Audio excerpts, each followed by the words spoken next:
वसमतच्या बसस्थानकाच्या बांधकामात गैरप्रकार, नियमभंग आणि पोटगुत्तेदारीचा गंभीर आरोप समोर आला आहे. माहिती अधिकारातून मिळालेल्या कागदपत्रांनी प्रशासनाची मोठी पोलखोल केली आहे. वसमत येथील एसटी बसस्थानकाच्या पुनर्बांधकामात निकृष्ट दर्जाचे काम सुरू असल्याच्या तक्रारी सातत्याने होत होत्या. या प्रकरणी विभागीय अभियंता, एसटी महामंडळाचे वरिष्ठ अधिकारी ते थेट मुख्यमंत्री कार्यालयापर्यंत तक्रारी दाखल करण्यात आल्या होत्या. माहिती अधिकार कार्यकर्ता मुनीरोद्दीन फारुकी यांनी माहिती अधिकार अधिनियम 2005 अंतर्गत माहिती मागवली असता संबंधित अधिकाऱ्यांनी अपूर्ण व दिशाभूल करणारी माहिती दिल्याचे उघड झाले आहे.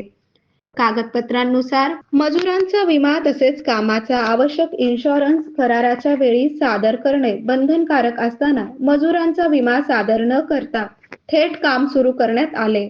तसेच कामाचा विमा कालबाह्य झाल्याचा संशयही व्यक्त करण्यात येत आहे. या प्रकरणात कंत्राटदार, पोटगुत्तेदार, कार्यकारी अभियंता आणि थर्ड पार्टी गुणवत्ता चाचणी संस्था सर्वच लातूरशी संबंधित असल्याने या संपूर्ण कामात लातूर पॅटर्न राबवला जात असल्याचा आरोप पुढे येत आहे.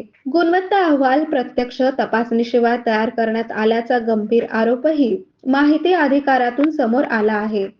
या संपूर्ण प्रकरणाची मुख्यमंत्री महोदयांनी दखल घ्यावी, त्रिसदस्यीय समितीमार्फत चौकशी करावी, दोषींवर कठोर कारवाई करून संबंधित कंत्राटदाराला ब्लॅकलिस्ट करण्यात यावी अशी जोरदार मागणी नागरिकांनी माहिती अधिकार कार्यकर्त्यांकडून केली.